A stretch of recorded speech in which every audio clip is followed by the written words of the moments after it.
Welcome to today's webinar, Stop Rolling the Dice with Membership.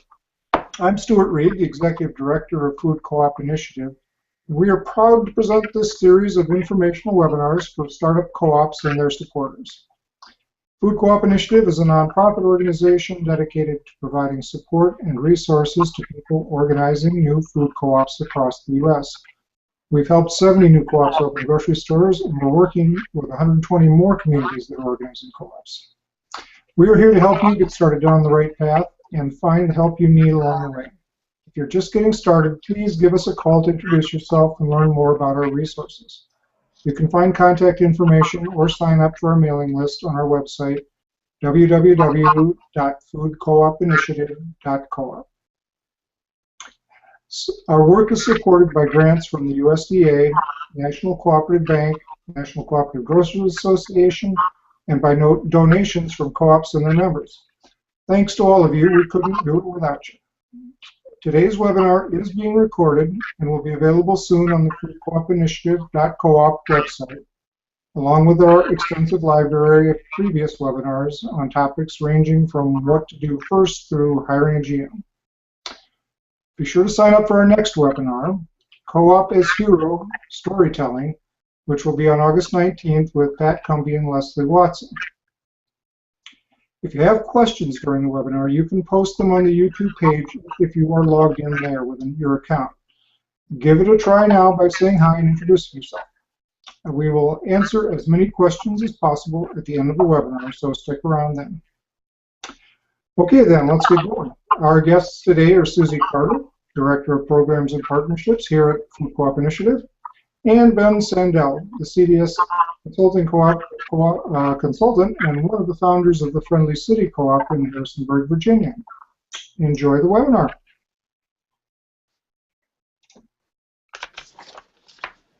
So, why do we need members in the first place is a question that might come up, and why do we want to have an intentional process for building membership? Well, of course, we are membership organizations. We are associations of people who are working together voluntarily to meet their needs and aspirations. So, members are why we exist, but in addition to that, we need more members to help get our work done, and it's going to be absolutely essential for startup co-ops to have a lot of members to meet their capitalization needs. We need to understand that those of us who are in leadership of our co-ops, of our development, the co-ops in development, we can't do it alone. We need a lot of members. All right, thanks, Ben. So we'll talk about our agenda and what we're going to cover today. And so really 3 things is what we just want you to take away. One is that we really want you to have a framework to think about the membership campaign. And so we want to rethink our approach to membership growth. We want to provide you with a structured plan and something that you can actually take home to your team. And so to do that, we want to discuss the differences between activities and strategies. And we want to provide you with just a quick overview for that activity that you can do with your team. At the end of our discussion, we will have a Q&A with Ben and me. So please keep your questions handy. You can write them in as they come to you in the comment box, or you can save them for the end. But really we want you to think that membership recruitment is going to get easier. And so what are the things that we can do first as we go through the various stages of development? So next, what are the components of success when we talk about membership campaigns? Ben? Well, we're not going to go through everything on the list because, of course, this is a very quick webinar today, but a couple things we want to call out. One is the idea of broadcasting and targeting simultaneously, which means you're going to be getting your message out in broad ways where you're reaching all kinds of people at once, and you're also going to be targeting specific people and groups during your process. Awesome. And so for number 4, it says elicit before they or you solicit. And I know a lot of times people we talk to, they say, I'm not a salesperson. I find it really hard to be able to just approach somebody and ask them to become a member. And so a way that helps us as the askers and also somebody else is to engage them before we solicit their membership. And so we want to try and draw out of them to listen, ask questions, to find out what's important to them and where the overlap is for what the co-op will provide with what people want to get out of it. Another point we want you to remember is that in order to be successful with your membership strategies, you're going to have to use parallel strategies at the same time. So you're going to have to try multiple approaches, different messages, different ways to reach people, and you're going to need to be doing many of these all at the same time. And one last point we want to make sure that we mention here, momentum is crucial. So all of your activities and thinking and strategizing around membership growth have to be around how do we build momentum so that more and more people are involved and the message grows and develops beyond just our own activities. Yeah, have fun. All right, so you saw the list of 10 different things that common campaigns that are successful do, but how do we get there? So what we'd first like you to do is to reorient the way that we think about the membership drive and how we approach it.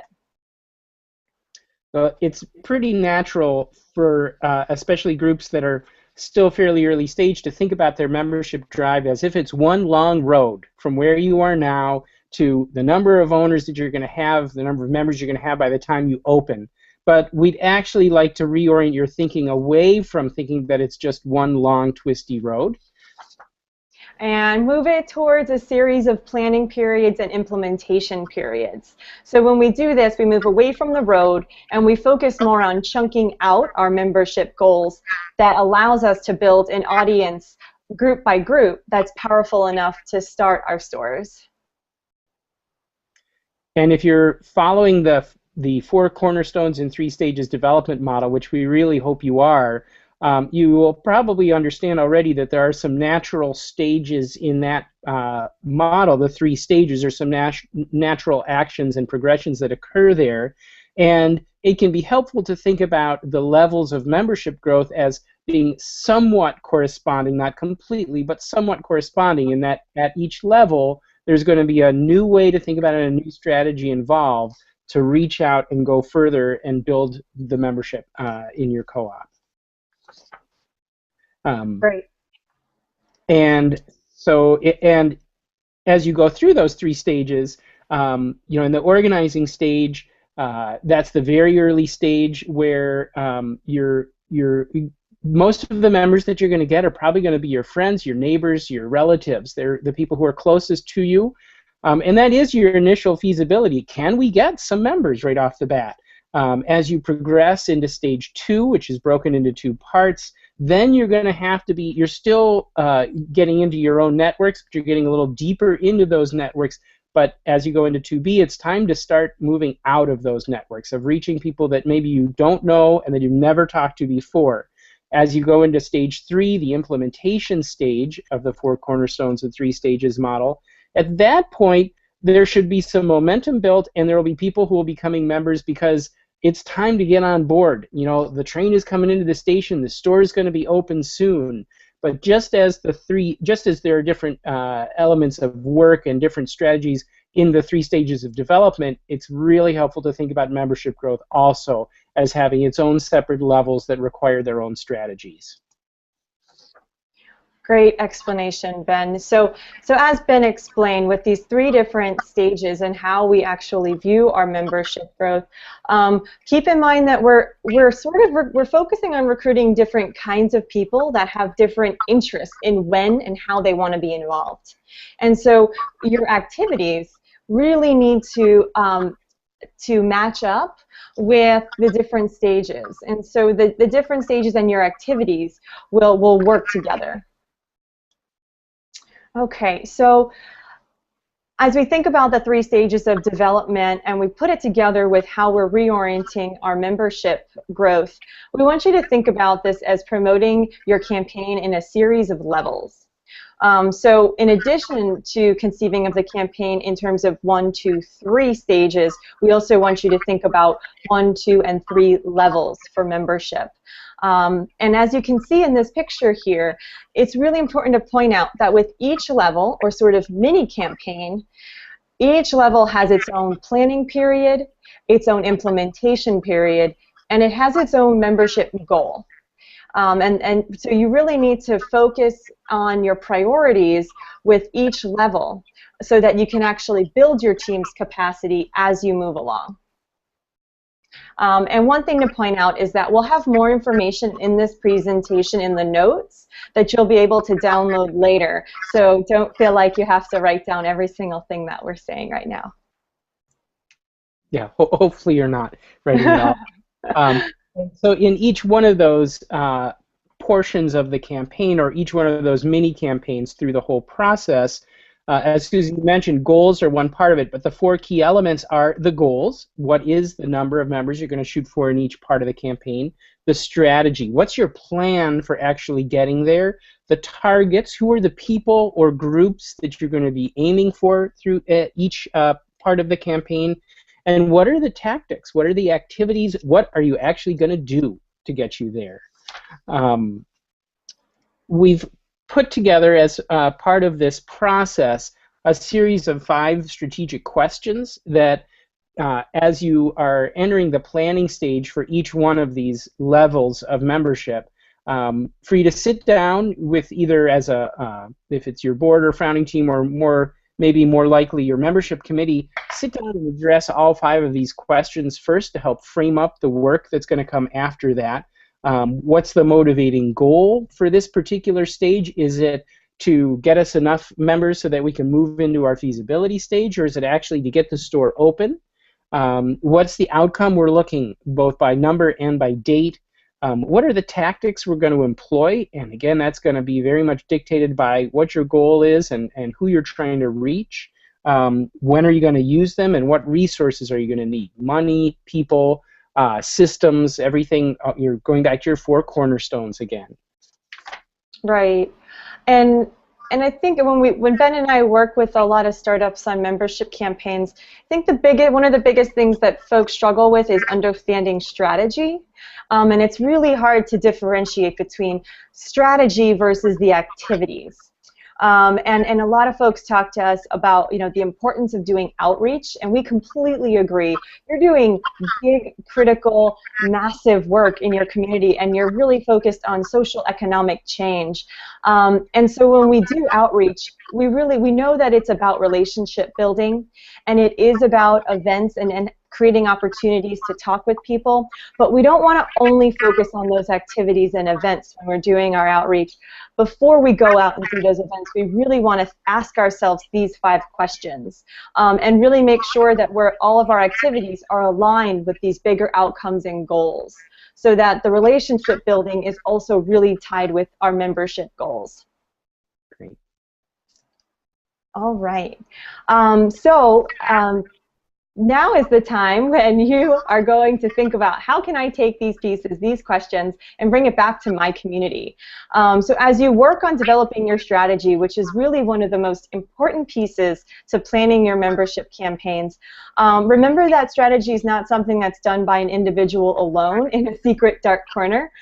Strategy is actually a verb. We strategize in teams with other people. So it's important to think about who serves on your strategy team, how it works, and how well you're doing when you're coming up with your strategy. Okay, so things to keep in mind is that you want to keep things realistic. You want to think, how much can we actually do in this period of time? If we decide that our membership campaign is going to last 2 months, what can we actually accomplish without burning our volunteers out? And so really focus on doing the first things that help you to reach your goal. And when in doubt, plan less. When in doubt, do less events and really focus on doing them well. And when you do them well, that helps to build confidence in your team and allows you to build that capacity over time. So the picture that you're seeing here with the pink at the top and then the blue and the yellow. This is actually a picture of the planning activity that we've created that will be available for download. And this allows you to actually get together with the members of your team and actually put it out there. And so we have some prompts on the cards for different strategies and goals and activities that your team can do. But you can also make your own cards. Write out your own pieces that you want to implement together, because it's really about the collective energy and the coming together of your team that's going to make this successful. But as you can see here, the picture at the top, there's one pink slip, and that's your goal. And so you want to make sure that everything that falls under that is really focused on reaching that membership goal.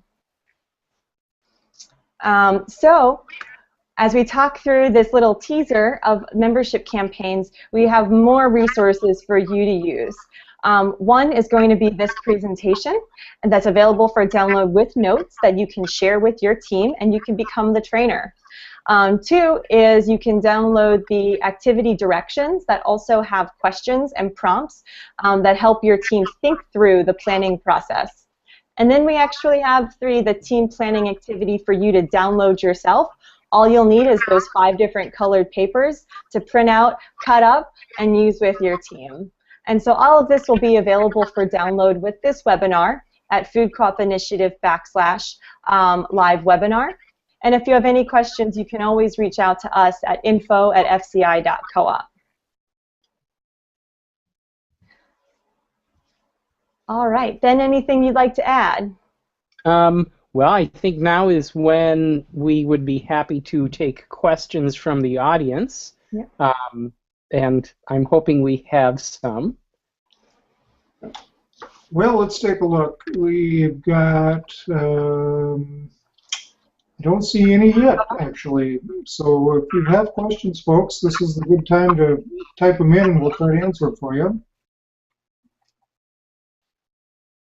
Well, Susie, I'll ask you a question. So just as an example for the people who are listening, give me a sense of the difference in strategy from a group that may be in the very earliest stage, like in the organizing phase, versus a group that might be late in stage 2, where they're not yet implementing, but they've done a lot of their feasibility work and are hopefully moving towards securing their financing and getting towards implementation.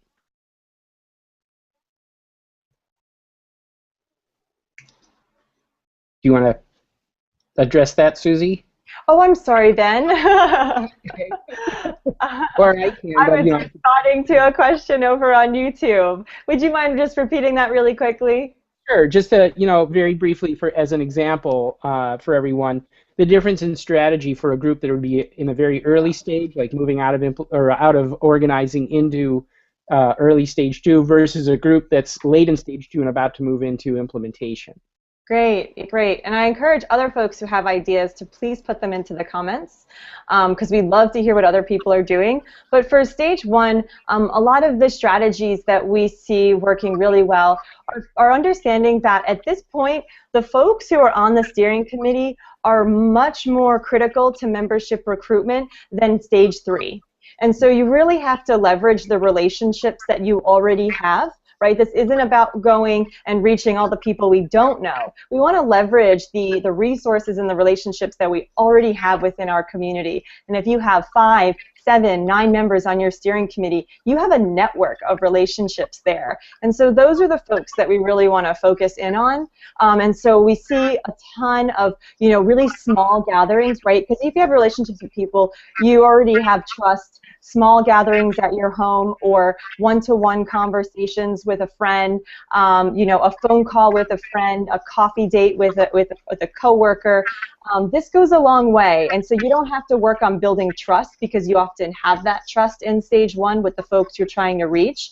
And so really staying away from sort of, say, big festivals or big events and spectacles, because those are not necessarily the folks that often become members in the very earliest stage.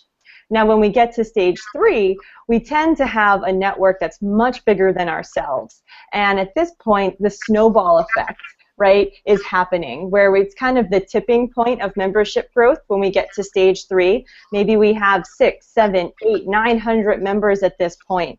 And members are becoming, people are becoming members much more quickly than they were in stage 1.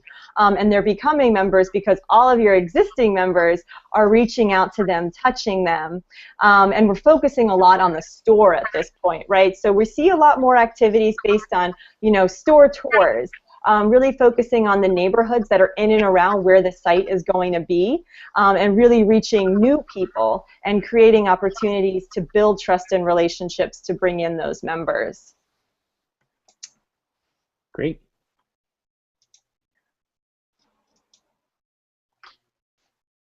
Stuart, do we have any more questions? No, we've got a quiet audience today. You must have answered all their questions already. Well, I doubt that. Maybe instead of questions, we could put out to the audience, what are you currently doing? I know that there's a lot of experience already out there, and so what's either working for you, or what are you struggling with? Is it managing volunteers? Is it house parties didn't work? What's some of the current challenges you're having? We'd love to address that now. And what is working for you? We'd love to hear what you're finding success with. Yeah. And we'll give that a minute.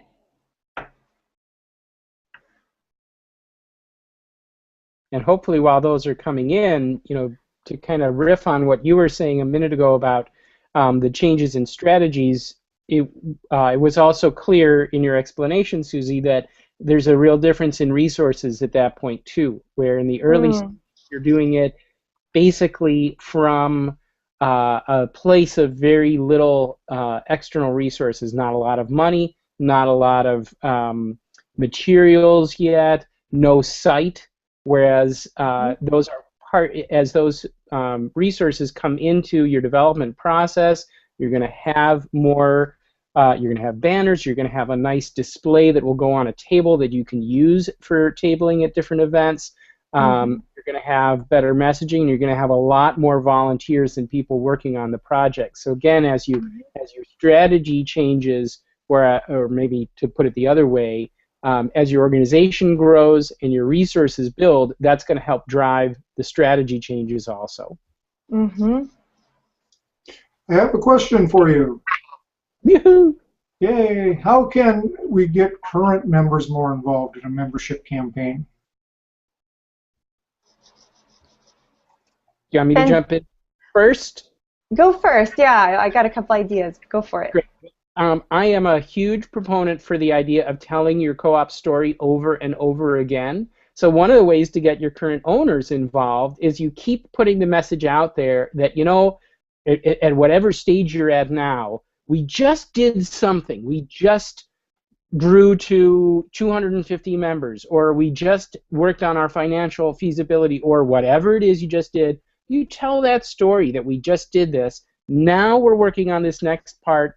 And as soon as we're done with that, we're moving forward into this other part. So you're always showing that you've got some positive momentum and movement, and then you let them know that they can help through this process. They can help make this momentum build by telling all of their friends and neighbors about the co-op, by hosting an event if that's something they feel comfortable doing, or just talking to their neighbor over the fence and saying, hey, have you heard about this co-op thing? It's pretty cool. You should take part in it. Awesome. That was the perfect segue, because Ben here talked about all of the wonderful ways that you can broadcast your opportunities for involvement, and I want to touch on the targeting. And so, like we said, in the 10 sort of threads that are involved with successful campaigns are both the broadcast, the big messaging. What are we doing to get the message out there? And then what are we doing to target?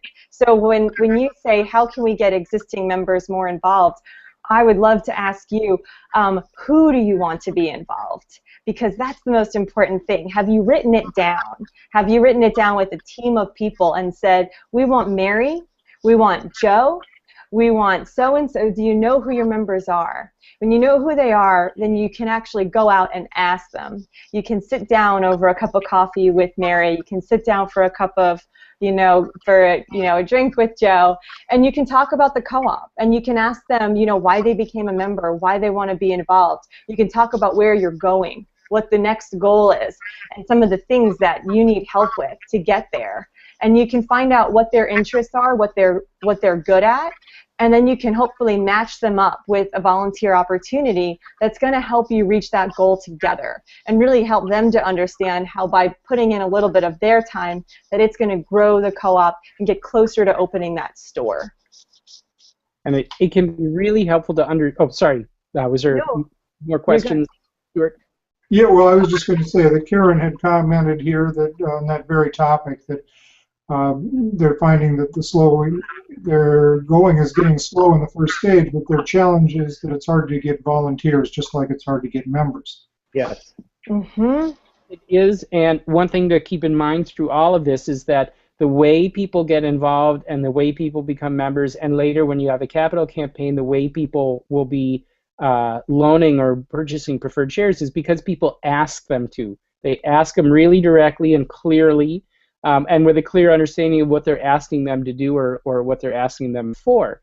And like any sales process, and there is a component of sales here, you're selling a new concept in your community, people are going to say no. And it's really important to understand that that's okay. They may come back later. Not everyone will join in the early phase, but you have to keep asking and keep being upbeat, having a good, strong message, and keep asking over and over again in a variety of ways to a variety of different people. But as Susie says, know who you're going to ask and have an approach that is geared towards, have a strategy that's oriented towards the people that you're going to be asking. Mm-hmm. Mm-hmm. Mm-hmm. Another question that might segue again very nicely is from Thomas. What are some of the best practices to work through members' apprehension and nervousness around talking confidently about the co-op and asking neighbors and friends about signing up to be members? That's an awesome question. Yeah. Having frequently asked questions sheets already made up that they can look at that help make them feel, that give them the information and help them feel smarter and more informed about the co-op is great. And practice. Practice is really excellent. Go through the whole process of asking someone to join with them. Where first, you being the expert, the board member, the team member, make the ask to that person, and then you have them do it back to you, and do it a bunch of times. Do it with your cell phones. Susie and I worked together on a co-op, and one of the great exercises that we did was we had a great trainer who had us call our moms and basically sell them memberships to the co-op.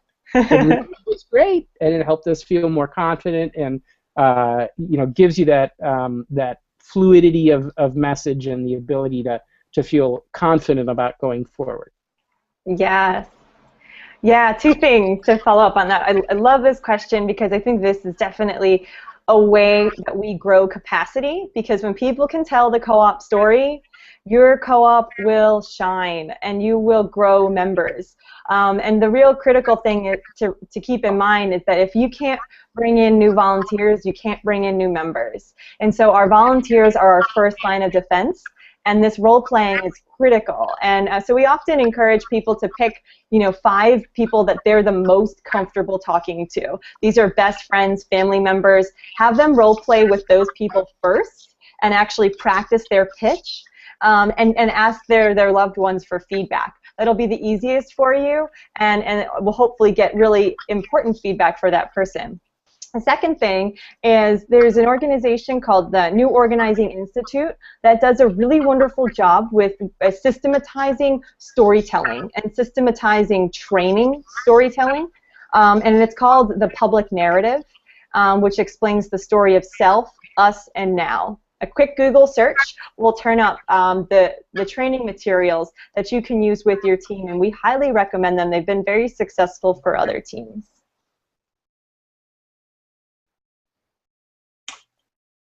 Okay, I've got another one for you from Caitlin this time. We're starting a membership campaign, but we are struggling. We do not seem to have a real strategy or tactics. In stage 2, where should we be focusing?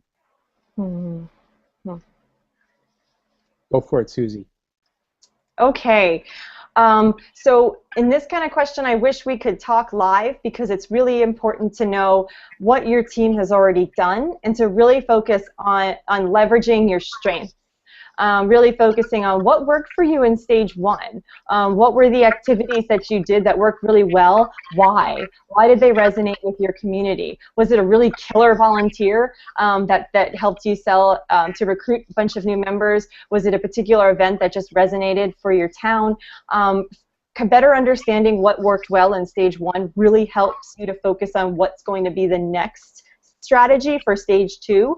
But generally speaking, stage 2 tends to really focus on leveraging your members. And so you should already have about 300 plus members in stage 2 and really focusing on how do we get our existing members to bring in new members. And so an example of, so that's a strategy.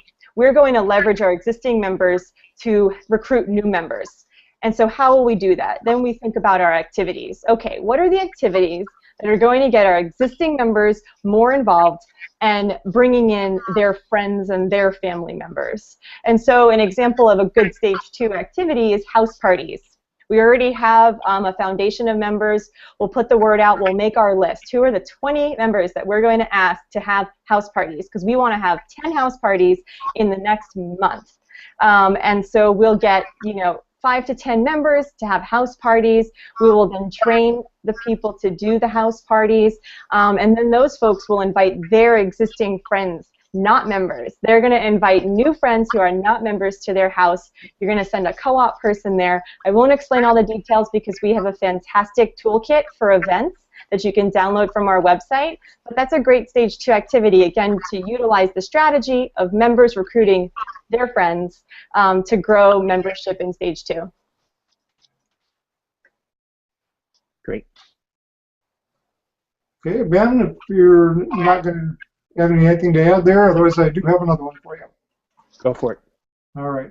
Julie is asking, they are on a mission to get 250 owners as soon as possible so that they can move into the feasibility stage. We just had a very successful push to get 30 owners by June 30th and surpassed our goal. We raffled off a CSA share from an owner farmer mixed with some local incentives released week by week. We're now at 206 owners. We need some more creative incentive-based ideas to get us to 250 fast, but need ideas so we don't appear stale. Personally, I think incentives can be okay, but I wouldn't base the campaign on incentives. I think communication, and especially regular Facebook updates welcoming new members into the co-op and pointing out that there's still an ongoing need for more and more, and having regular small goals that can be achieved, so that 30 and 30 is a great kind of goal to have. It helps build that momentum and that excitement, and then you keep communicating the progress you're making towards it. I think you can do those successfully even without having any particular incentive involved. The main incentive is you could be the one to put us over this current threshold to 250 members. And that is a really fun incentive I think you can put out there for people. Mm-hmm. I'll add one thing.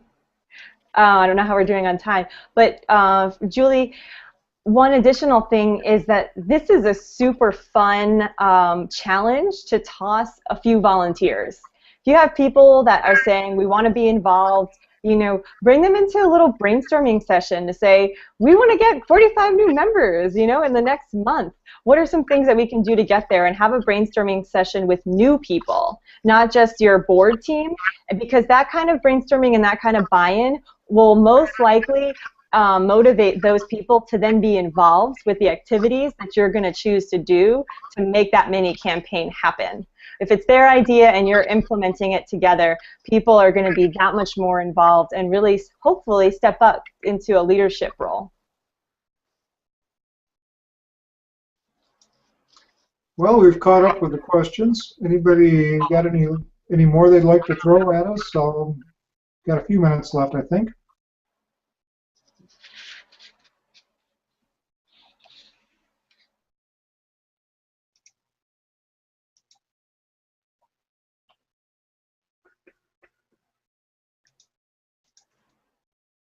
Well, I guess that's it.